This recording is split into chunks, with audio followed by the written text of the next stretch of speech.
I have a dream.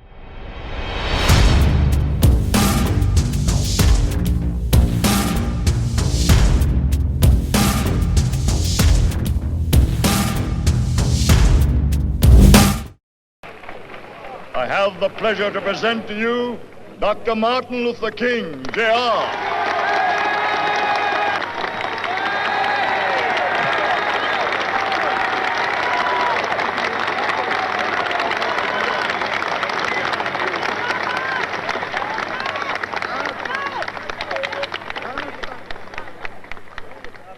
I am happy to join with you today in what will go down in history as the greatest demonstration for freedom in the history of our nation.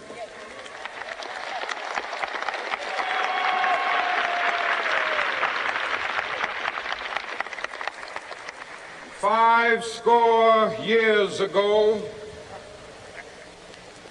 a great American in whose symbolic shadow we stand today signed the Emancipation Proclamation. This momentous decree came as a great beacon light of hope to millions of Negro slaves who had been seared in the flames of withering injustice. It came as a joyous daybreak to end the long night of their captivity. But 100 years later, the Negro still is not free. 100 years later, the life of the Negro is still sadly crippled by the manacles of segregation and the chains of discrimination. 100 years later, the Negro lives on a lonely island of poverty in the midst of a vast ocean of material prosperity. 100 years later, the Negro is still languished in the corners of American society and finds himself in exile in his own land. And so we've come here today to dramatize a shameful condition. In a sense, we've come to our nation's capital to cash a check. When the architects of our republic wrote the magnificent words of the Constitution and the Declaration of Independence, they were signing a promissory note to which every American was to fall heir. This note was a promise that all men, yes, black men as well as white men, would be guaranteed the unalienable rights of life, liberty, and the pursuit of happiness. It is obvious today that America has defaulted on this promissory note insofar as her citizens of color are concerned. Instead of honoring this sacred obligation, America has given the Negro people a bad check, a check which has come back marked insufficient funds.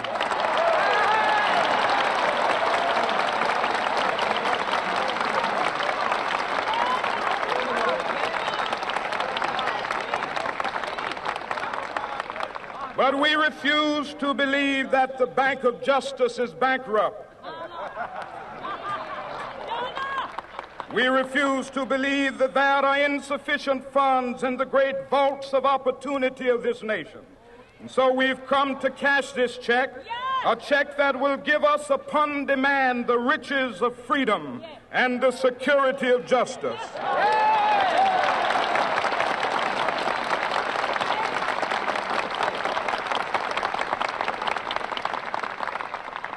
We have also come to this hallowed spot to remind America of the fierce urgency of now.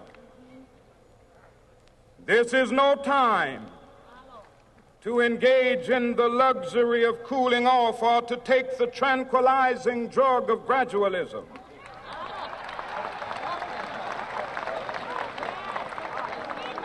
Now is the time to make real the promises of democracy. Now is the time to rise from the dark and desolate valley of segregation to the sunlit path of racial justice. Now is the time to lift our nation from the quicksands of racial injustice to the solid rock of brotherhood. Now is the time to make justice a reality for all of God's children. It would be fatal for the nation to overlook the urgency of the moment. This sweltering summit of the Negro's legitimate discontent will not pass until there is an invigorating autumn of freedom and equality. 1963 is not an end, but a beginning. Those who hope that the Negro needed to blow off steam and will now be content will have a rude awakening if the nation returns to business as usual.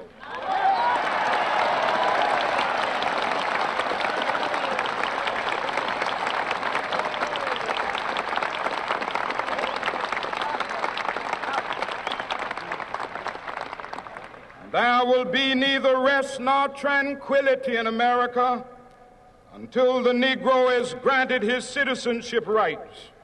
The whirlwinds of revolt will continue to shake the foundations of our nation until the bright day of justice emerges.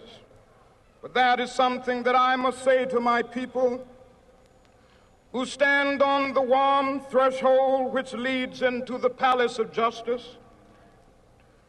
In the process of gaining our rightful place, we must not be guilty of wrongful deeds.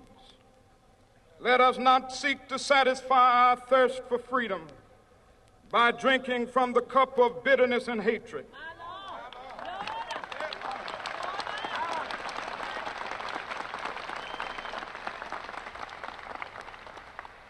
We must forever conduct our struggle on the high plane of dignity and discipline. We must not allow our creative protest to degenerate into physical violence. Again and again, we must rise to the majestic heights of meeting physical force with soul force. The marvelous new militancy which has engulfed the Negro community must not lead us to a distrust of all white people. For many of our white brothers, as evidenced by their presence here today, have come to realize that their destiny is tied up with our destiny.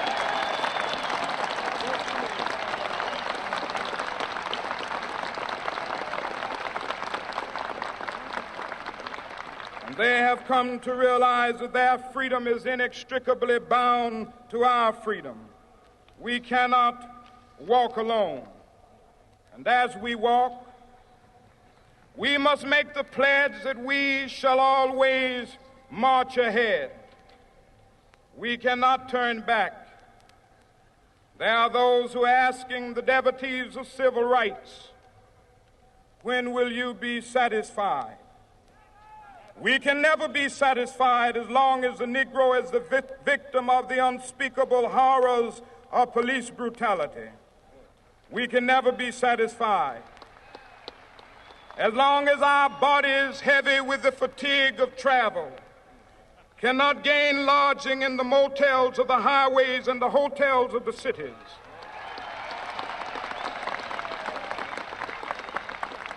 We cannot be satisfied as long as the Negro's basic mobility is from a smaller ghetto to a larger one. We can never be satisfied as long as our children are stripped of their selfhood and robbed of their dignity by signs stating for whites only.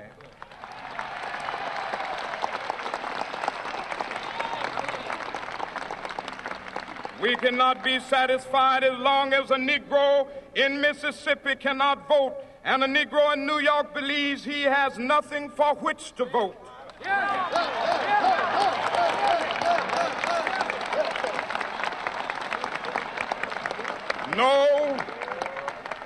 No, we are not satisfied, and we will not be satisfied until justice rolls down like waters and righteousness like a mighty stream.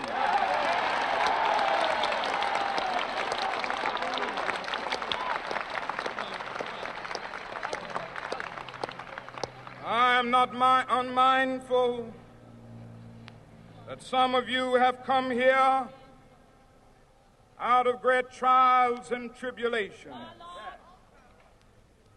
Some of you have come fresh from narrow jail cells. Some of you have come from areas where your quest for freedom left you battered by the storms of persecution and staggered by the winds of police brutality. You have been the veterans of creative suffering. Continue to work with the faith that unearned suffering is redemptive. Go back to Mississippi. Go back to Alabama. Go back to South Carolina. Go back to Georgia. Go back to Louisiana. Go back to the slums and ghettos of our northern cities. Knowing that somehow this situation can and will be changed. Let us not wallow in the valley of despair. I say to you today, my friends,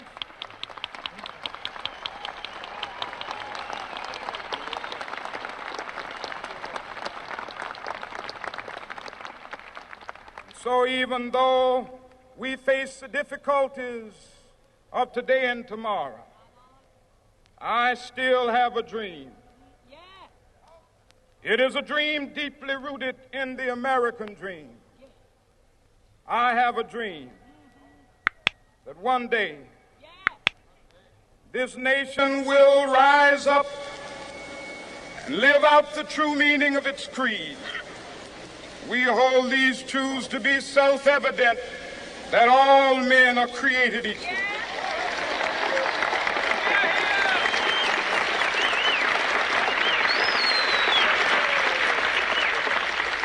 I have a dream that one day on the red hills of Georgia, the sons of former slaves and the sons of former slave owners will be able to sit down together at the table of brotherhood. I have a dream that one day,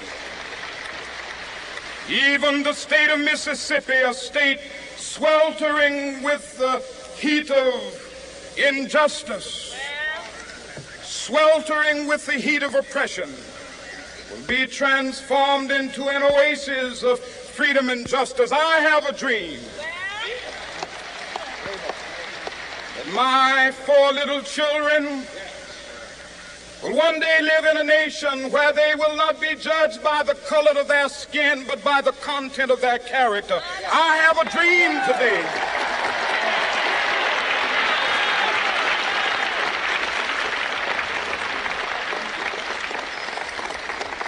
I have a dream that one day down in Alabama, with its vicious racists, with its governor having his lips dripping with the words of interposition and nullification, one day right there in Alabama, little black boys and black girls will be able to join hands with little white boys and white girls as sisters and brothers. I have a dream today.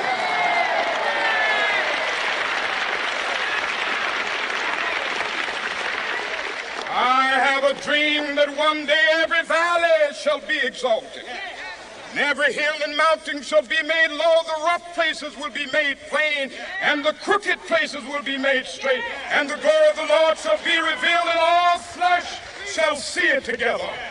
This is our hope. This is a faith that I go back to the South with. With this faith, we will be able to hew out of the mountain of despair a stone of hope.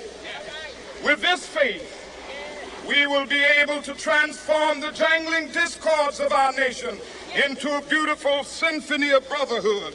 With this faith, we will be able to work together, to pray together, to struggle together, to go to jail together, to stand up for freedom together, knowing that we will be free one day. This will be the day. This will be the day when all of God's children will be able to sing with new meaning, "My country, tears of thee. Sweet land of liberty, of thee I sing. Land where my fathers died, land of the pilgrim's pride. From every mountainside, let freedom ring. And if America is to be a great nation, this must become true. And so let freedom ring. From the prodigious hilltops of New Hampshire, let freedom ring. From the mighty mountains of New York, let freedom ring. From the heightening Alleghanies of Pennsylvania, let freedom ring. From the snow-capped Rockies of Colorado, let freedom ring. From the curvaceous slopes of California. But not only that, let freedom ring from Stone Mountain of Georgia. Let freedom ring from Lookout Mountain of Tennessee. Let freedom ring from every hill and molehill of Mississippi, from every mountainside. Let freedom ring, and when this happens, when we allow freedom ring, when we let it ring from every village and every hamlet, from every state and every city, we will be able to speed up that day when all of God's children, black men and white men, Jews and Gentiles, Protestants and Catholics, will be able to join hands and sing in the words of the old Negro spiritual, free at last, free at last.